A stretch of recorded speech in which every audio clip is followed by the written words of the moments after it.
Hey guys, this is Bill Rice from Kaleidico. We're a digital agency that focuses on lead generation.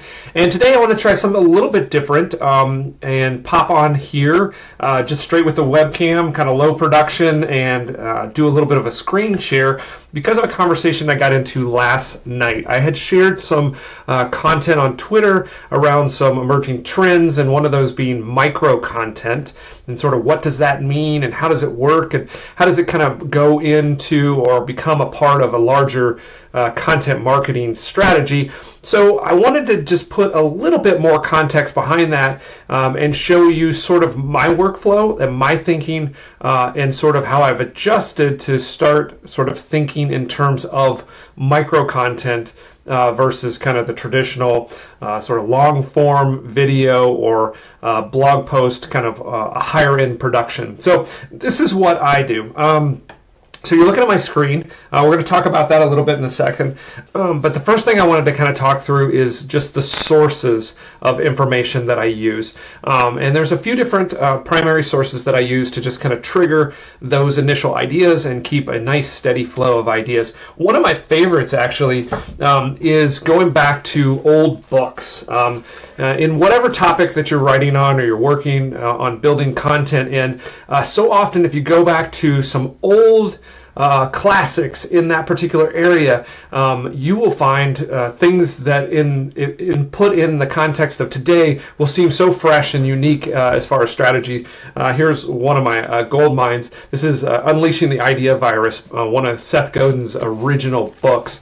And what I do with these, here's another one I do for selling, the Little Red Book of Selling, probably the first book about sales that I ever did. What I'll do with these is I'll just pop them open because I've read them so much. I'll literally go to a random page and grab out an idea. Like this says there's a heading of smoothness, and I will put it in my capture mechanism, which could be either a little field notes or like you're seeing here, my Apple Notes, which is kind of my primary capture method because I will use my phone most of the time to grab those.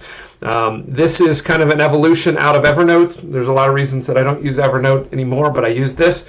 I will then go and capture that idea. So those are kind of one of my sources. Let me not leave sources here for a second. But the other source is my Feedly, so an RSS feed reader. This is, again, an oldie but goodie. A lot of people, if you're of a certain age, this kind of, it seems like everybody forgot this when Google Reader went away, but there are ways to capture RSS feeds and create your own sort of idea and news feed. And this is a primary source. I will flip through this almost every single night very quickly and look for anything that kind of catches my attention. So many people who are not familiar with RSS, not familiar with feed readers, will rely on or tell me that they're getting most of their kind of ideas from Twitter or Facebook or Instagram feeds, which is an approximation of this, but what I don't like about that when I'm trying to do idea generation is that those are algorithmically generated and driven. In this particular case, I get to choose who I'm following, who I trust, who I want to kind of put into my idea set.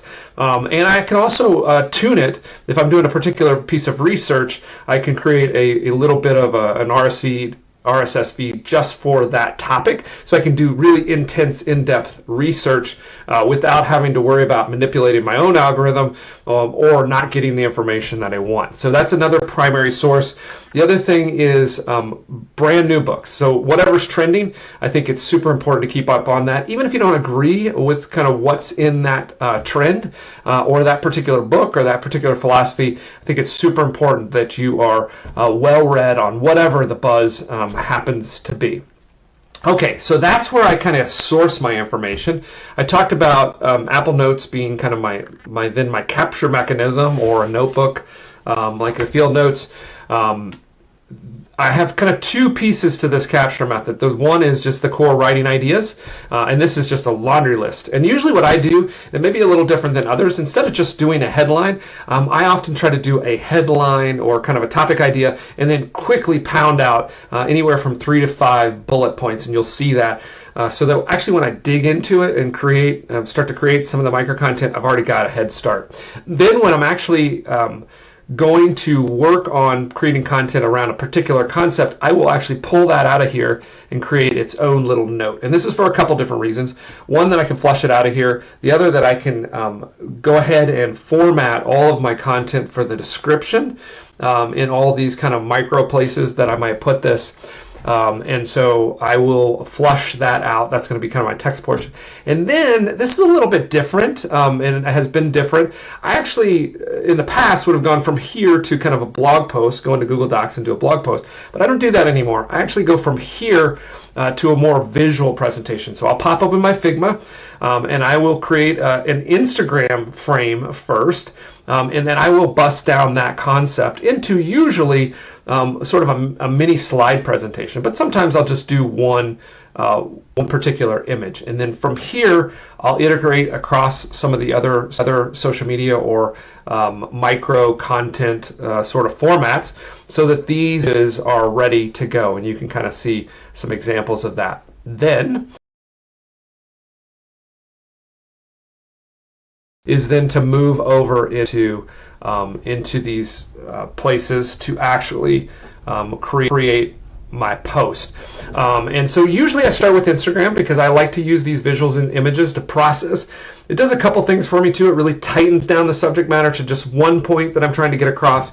It really tightens up my copy as well, because I only have so much room here. And then I start to blow things out. And so often I will take this format, I will go into a video like I'm doing today, or I'll go into LinkedIn and I'll publish that portion. LinkedIn's nice because I can almost kind of do a blog post here.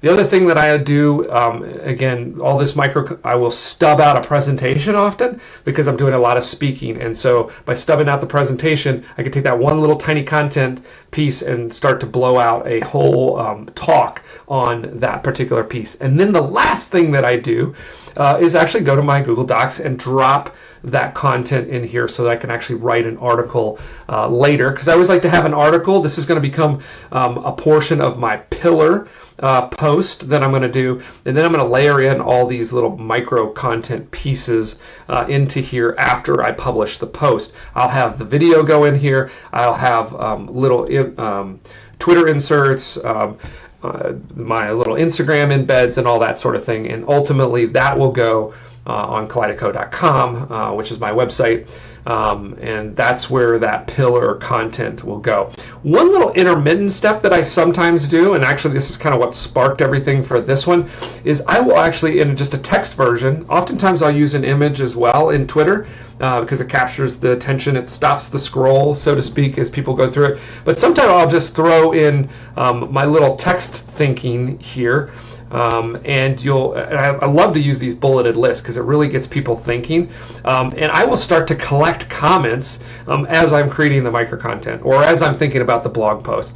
And so that's another little kind of tip there, is just to kind of throw it out to Twitter to start getting some engagement, some feedback, and help you kind of actively think. So hopefully that was helpful to, one, explain the concept of micro content, which I think is going to be more important because Google's using that to do all kinds of SERP features. It's going to be important for conversational AI and conversational voice UI and conversational UIs that are kind of evolving, us talking to our phones, right?